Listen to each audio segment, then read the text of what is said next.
শাকিব খান পুরাই যেন তামিলনাড়ু হিরো, এ কি বলছেন বুবলি। হ্যালো ভিউয়ার্স, বিস্তারিত জানতে চ্যানেলটি সাবস্ক্রাইব করে সম্পূর্ণ ভিডিও দেখতে থাকুন। সুপ্রিয় দর্শক, টলিউডের অন্যতম ব্যস্ত অভিনেতা সুপারস্টার শাকিব খান একের পর এক সিনেমায় কাজ করে বেশ জনপ্রিয়তা অর্জন করে ফেলেছে। পাশাপাশি বর্তমানে ঈদুল আজহার উপলক্ষে একটি নতুন সিনেমা মুক্তি পাওয়ার কথা রয়েছে, নাম তার তুফান।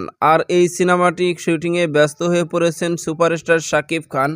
আর বর্তমানে এই সিনেমার অনেকে পোস্টার সোশ্যাল মিডিয়ায় ভাইরাল হয়ে গেছে, যেগুলো ফটো শুটিং টাইম কেউ বা কারা যেন এগুলো সোশ্যাল মিডিয়ায় পোস্ট করেছে, আর বর্তমানে সেগুলো সোশ্যাল মিডিয়ায় ভাইরাল। তুফান সিনেমার একাধিক লুক সোশ্যাল মিডিয়ায় দেখা যায়, এরই মধ্যে আছে সুপারস্টার শাকিব খানের ফটো সোশ্যাল মিডিয়ায় ভাইরাল হয়েছে। একটি ফটোতে দেখা যাচ্ছে অনেকগুলো মানুষের সামনে হাঁটাচলা করছে, আর একটি ফটোতে দেখা যাচ্ছে হাইকোর্টের যেন সকলের সঙ্গে করছে। এমন দুটি ফটো সোশ্যাল মিডিয়ায় বর্তমানে ভাইরাল হয়ে গেছে। আর এই দুই ফটোকে নিয়ে এবার মন্তব্য করতে দেখা গেছে সুপারস্টার শাকিব খানের স্ত্রী শবনম ইয়াসমিন বুবলিকে। বুবলির এক ঘনিষ্ঠ সূত্র থেকে জানা গেছে, শাকিব খানের লুক দেখে তিনি বলেন, শাকিব খান পুরাই তামিলনাড়ু হিরো, যার চেহারা, মেকআপ, স্টাইলিশ সবকিছু যেন তামিল নায়কদের মতো। সত্যি তামিলদের মনে হয় কপি করেছে শাকিব খান, এমনই মন্তব্য শবনম বুবলি। সুপ্রিয় দর্শক, ভিডিওটি আপনার কাছে ভালো লাগলে একটা লাইক দিন। নিত্য নতুন ভিডিও আপডেট পেতে চ্যানেলটি সাবস্ক্রাইব করুন। অসংখ্য ধন্যবাদ পুরো ভিডিও উপভোগ করার জন্য।